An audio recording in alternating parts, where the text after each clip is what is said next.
Hi, this is Anna, and this is Check It at the Round Table, where we discuss movies, books, music, and stuff. Today we are discussing the Christmas film called Love Hard. This is available on Netflix. It stars Nina Dobrev and Jimmy O. Yang. This film I watched last night, and Anna forgot to turn off her settings. Just a moment here, peeps. How do I do this? Okay, there we go. No sounds will be coming. And it is the holiday. I am wearing something festive. Again, gray t-shirt. I'm going for that Japanese style look that's popular with the guys, but looks super comfy. Let me just say it is. But I am wearing my holiday elf leggings. So, I'm feeling festive. You just can't see it because the camera only gets the top half of me for those of you looking at the Spotify podcast. For those of you listening to the audio version of this, it doesn't matter. But I am feeling jingle jangly on my elf leggings. So anyway, and I did my nails festive. This was my Christmas gift to me, was this nail polish. So yeah, anyway, we all have things. So anyway, why did I watch this movie? Well, I wanted to watch some holiday movies, kind of that Hallmarky feeling, although I must say most Hallmarks make me gag, so it really has to be a really good one for me to watch. So anyway, I was searching on Netflix for a Hallmark-esque movie that was maybe slightly romantic, but not so much that it makes Anna want to barf. I don't mean it weird. It's a delicate balance here, especially when you're used to Asian BL drama, which is slightly romantic, but in a nice way, not an annoying way like Western romances kind of sometimes are. So anyway, Love Hard. I decided to watch this because I was curious about this story, which follows the life of a woman who is a journalist who makes her living off of her bad date stories because she does online dating and has not met Mr. Right, which I think is a really bad term. I think we should call them Mr. Exemplary because that's kind of what most people are looking for. But anyway, we'll go with Mr. Right. So she has all these failures, and then she meets someone online, and she's like, oh, I like the look of him. I like talking with him. He seems interesting. He's traveled the world. And so she starts basically a several-week-long relationship with this person virtually, and then she decides to go to his house for Christmas. And when she goes to his house for Christmas, she finds that it's not the person in the pictures. They're not tall. They're not rugged looking at all. They kind of look like an Asian version of Leonard from The Big Bang Theory, which I really don't know why that would be unattractive. I will have a diatribe on that here later, but that's not for this part of the podcast. But she is furious, and so she leaves his house. His parents are there. They think that he's got a girlfriend. Oh, wonderful.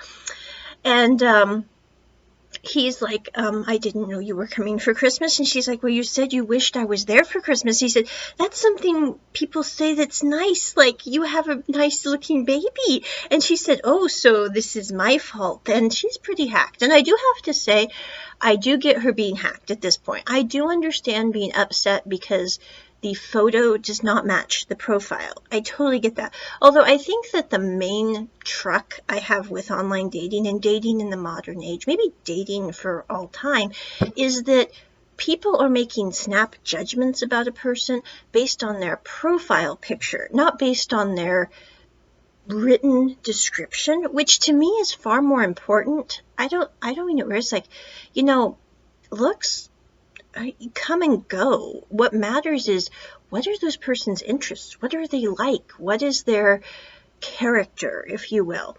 Which I know is kind of an archaic term, but still, what is their true selves? So anyway, she's mad because Josh catfished her.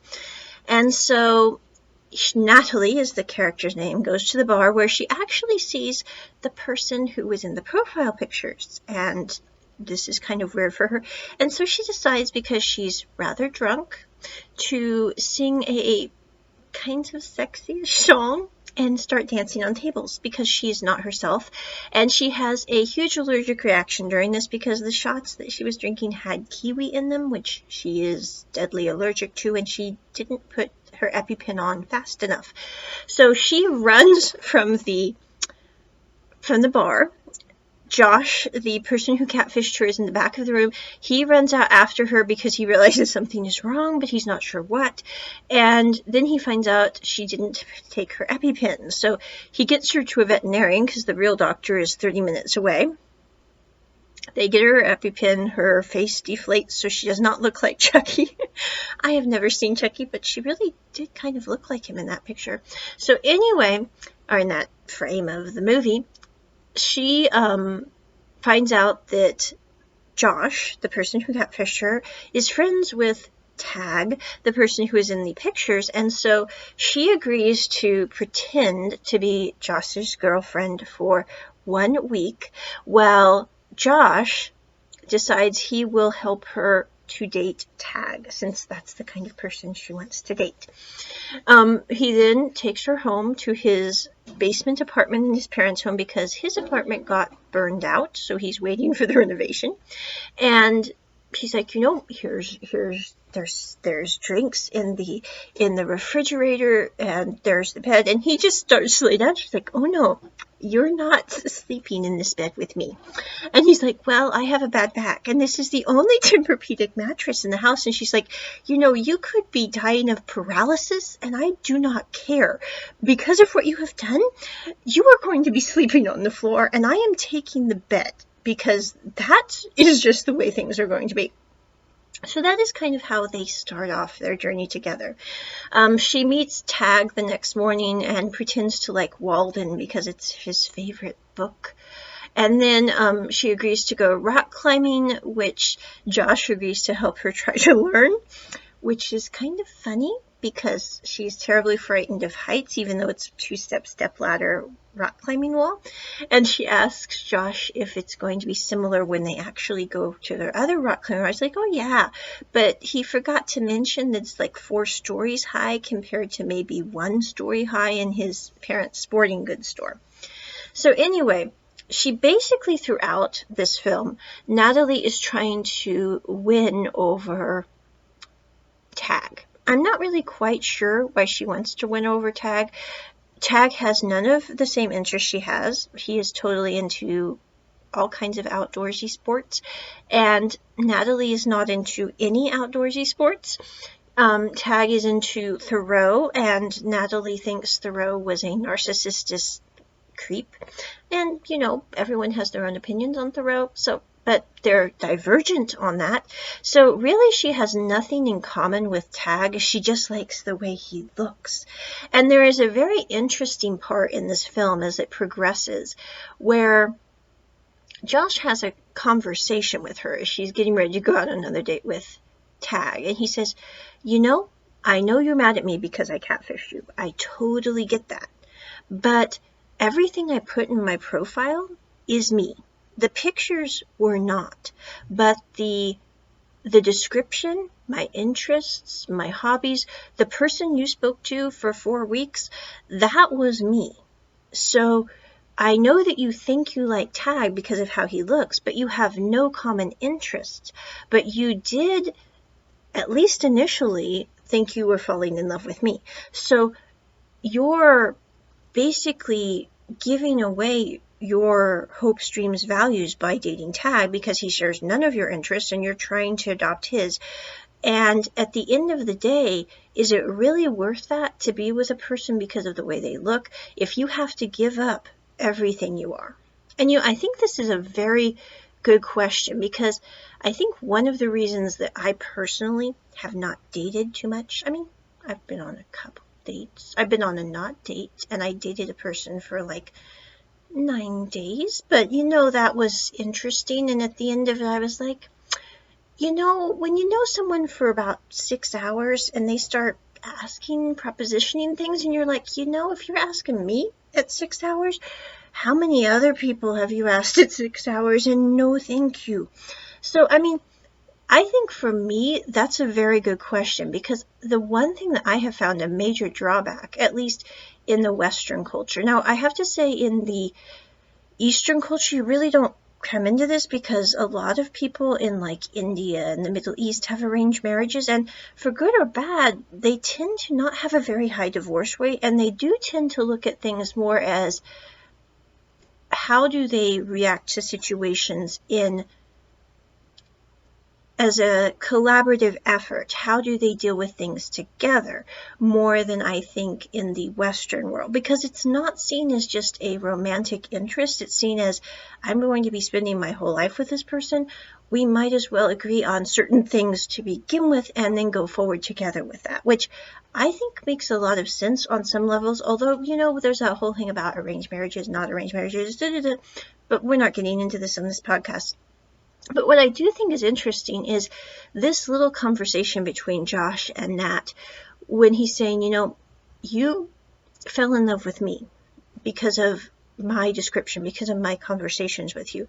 You're now giving up everything that is you to be with this person. And I think that's the one thing that I have seen over and over in some relationships I've seen with acquaintances, is I have seen people completely lose who they were in order to be the person that they wanted, that they thought that other person wanted them to be. Now, whether or not that other party wanted them to be that way, I don't know. I mean, honestly, I think a lot of times people are like, especially I think for women in Western culture, and this is not a judgment call, this is simply an observation, and I'm sure it works this way for guys too, I just have not seen it as much.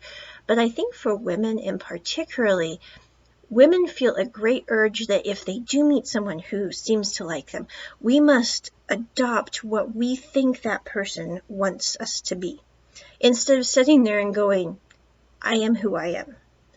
This person may or may not like this. Obviously, they like this a little bit, or they wouldn't consider dating me.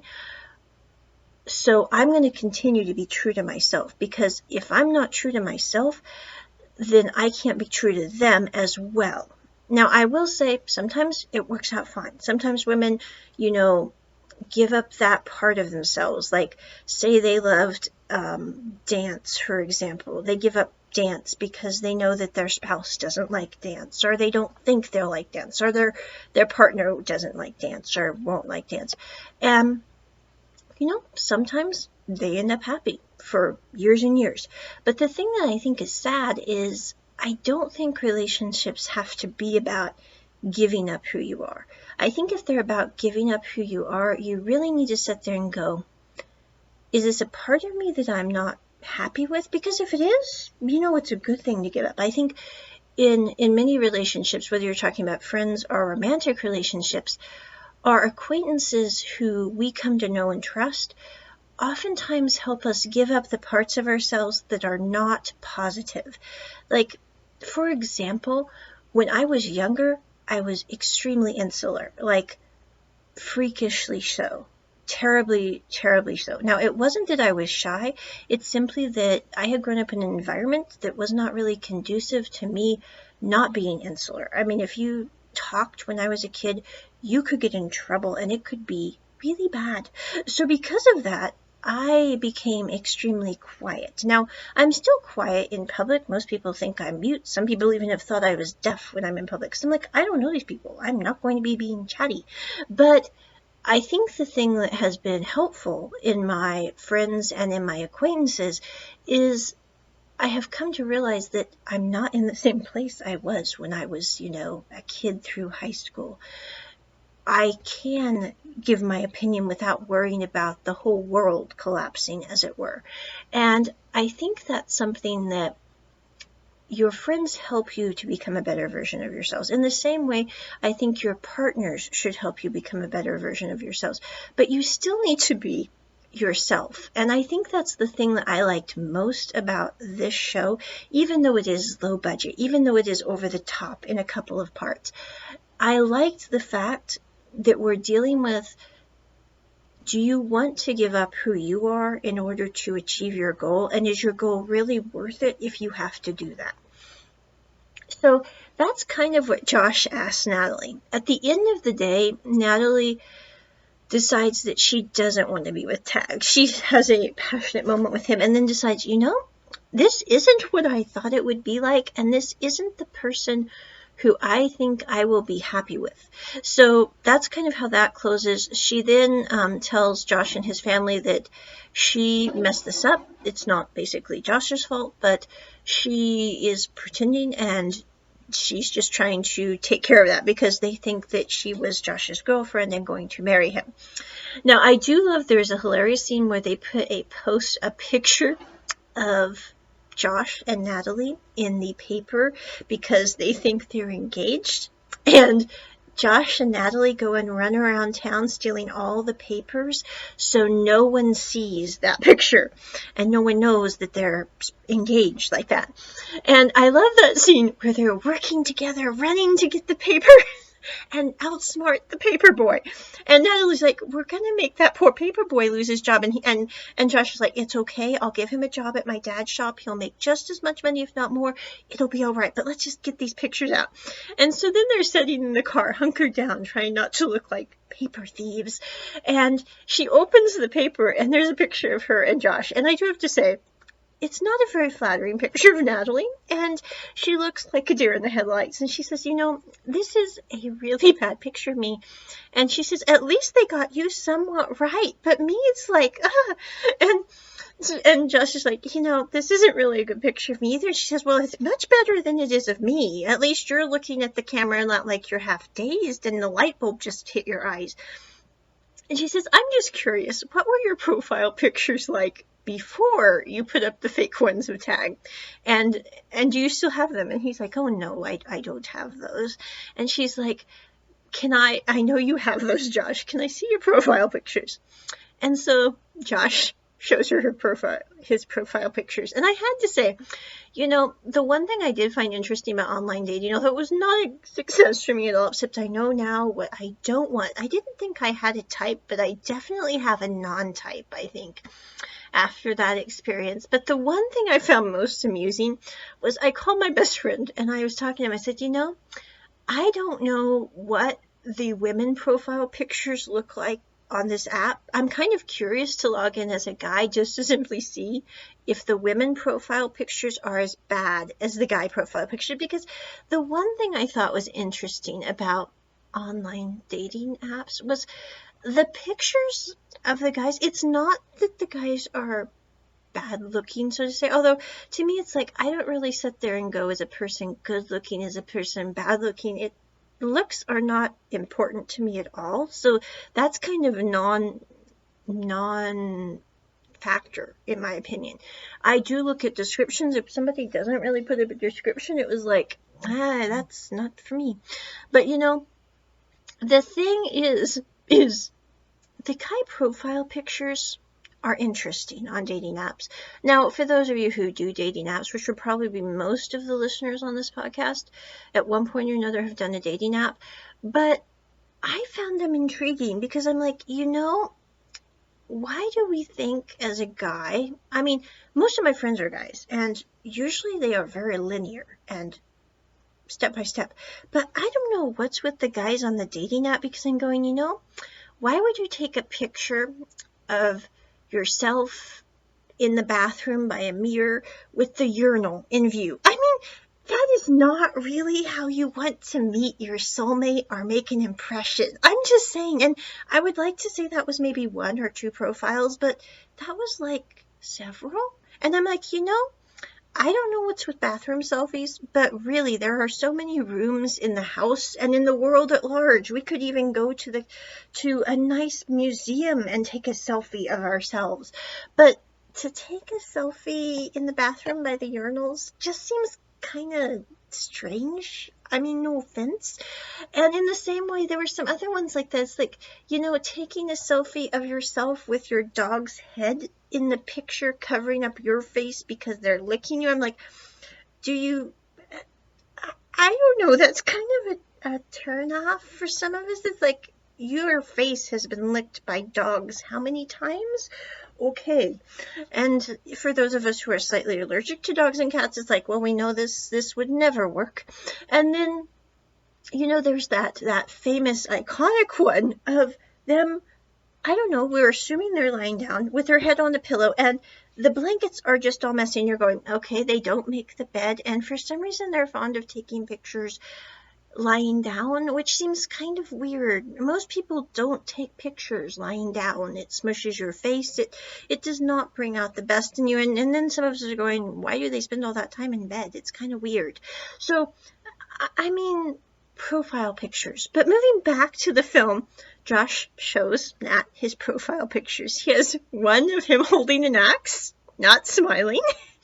He has another of him holding rope, and he has another of him holding a tool, and the toilet and sink are in the background. And she says, Josh, these were your original profile pictures. This might be why you only had 3 people like you, and one of them was your old teacher, because no one wants to date a man who's not smiling and holding an axe, and no one really wants to date a guy that's holding a rope like he might be getting ready to hang himself or someone else. And she said, and the bathroom with the wrench? What were you doing there, Josh? And he said, well, I was fixing the toilet, and I thought I'd take a picture because women would know I was handy. And I'm like,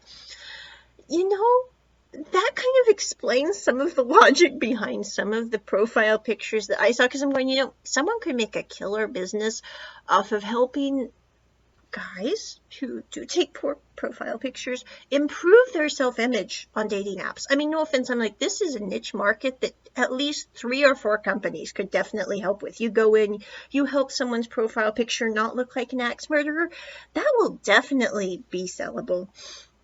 But anyway, so Josh and her are laughing at his profile picture. And the one thing I do think is interesting about the character of Josh is,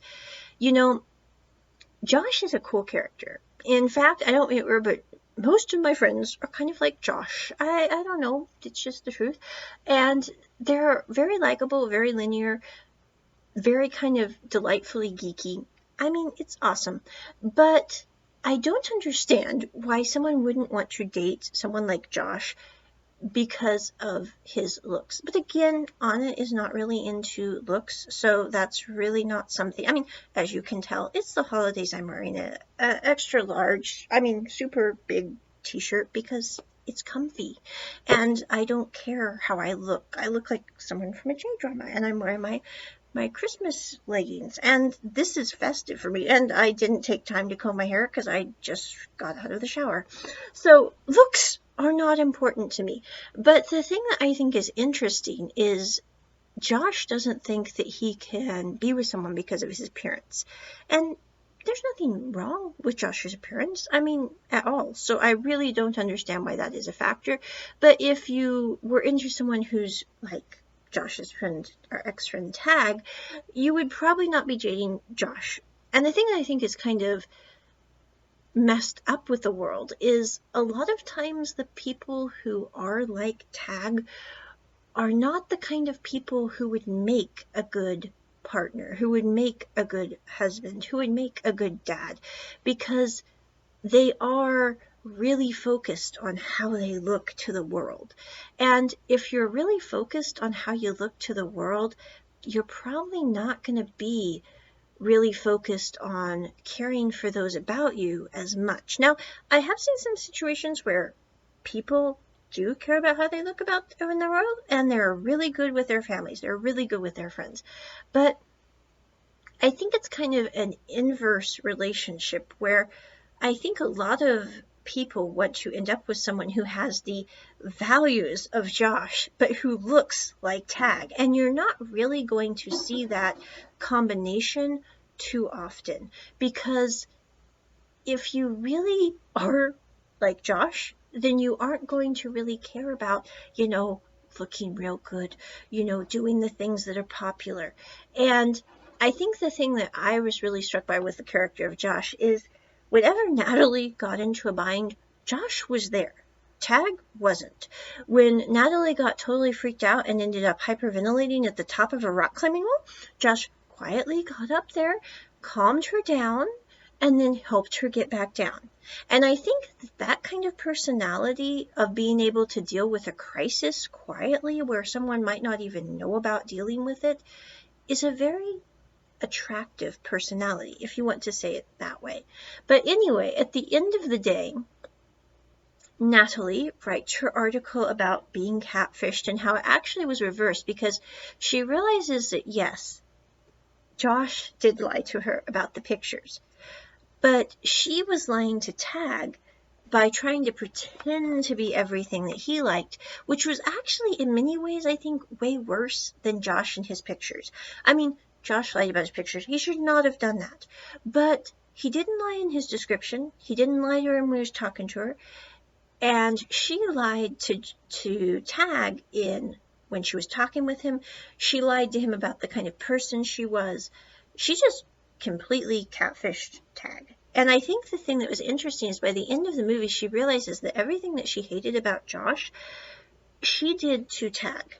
And that really made her sit there and go, And she has a conversation with her boss during the middle of all this realization. And he says, you know what, Nat? He said, the thing I think is interesting is you stayed. You stayed even though you found out that Josh was lying. You stayed even though Josh is imperfect in your book and you hate imperfections. You stayed even though all that was true. And the thing I'm curious about, as your boss who has known you for a while and your column on disaster dating, is why did Josh have some kind of attribute that made you stay? What was it about him that made you not leave in a huff, basically?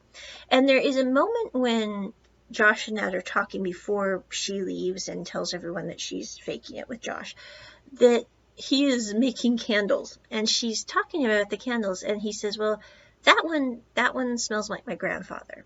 And he says, I just wanted to kind of capture that moment so that I remembered what my grandfather was like in a candle, which, most people think they're kind of weird and not cool. And she's like, that's totally cool.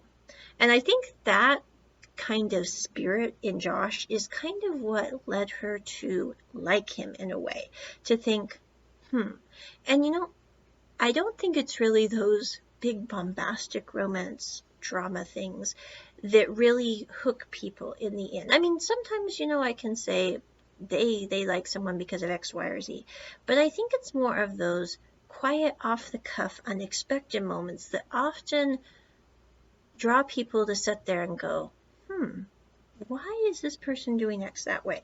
And that's kind of what's interesting, I think, about people. Whether you're talking about friends, whether you're talking about other relationships, they're more than just friends. And at the end of the day, Natalie gets a ding on her phone. She's getting ready to leave. She finished her article, and she sees that Josh put up his profile again, like he promised her, with actual profile pictures of him. And as a candle maker, because he talks to his dad, and when Natalie leaves, she puts out one of his candles and a note saying, please be true to yourself, Josh. You're a good person. Be true to yourself. Because he's working for his dad at the sporting goods store. He hates sports. He wants to go make candles for guys because he thinks that's a big niche market. And he talks to his dad, and his dad says, you're not good at selling sporting goods. I love you, son, but go make candles if that's what you want to do and you're good at it, please. And so at the end of the day, Natalie gets a ding on her phone that Josh has put up his profile picture. And underneath it, he puts, I would like to be with someone who likes me for who I am. Now, I think that's kind of a lame-o profile because I have seen several of those on different websites, and I'm like, I think that's still kind of about you, whereas when I am considering dating someone, I'm sitting there going, would I make their lives better? Because if not, I don't see the point of dating them. I mean, not trying to be bad here, but I'm like, oh, I gotta start recording again. Okay. Let me see here. My recorder only does 30 minutes. Okay. When I consider dating someone, I'm going, I'm not looking for the relationship for how it's going to improve my life. Although, it will improve my life. I totally get that if it's a good relationship. But I'm looking at the relationship going, will I make their life better? Because if that is not the case, then why on earth would I consider dating someone? And that's just the way I look at it. So that's like the biggest caveat. So when I look at a profile and I go and they say, I want someone who sees me for what I am, I'm like, it's still about you, which I don't think relationships should be gotten into because of you at any point. But he is a step closer, I think, to figuring out life, Josh is.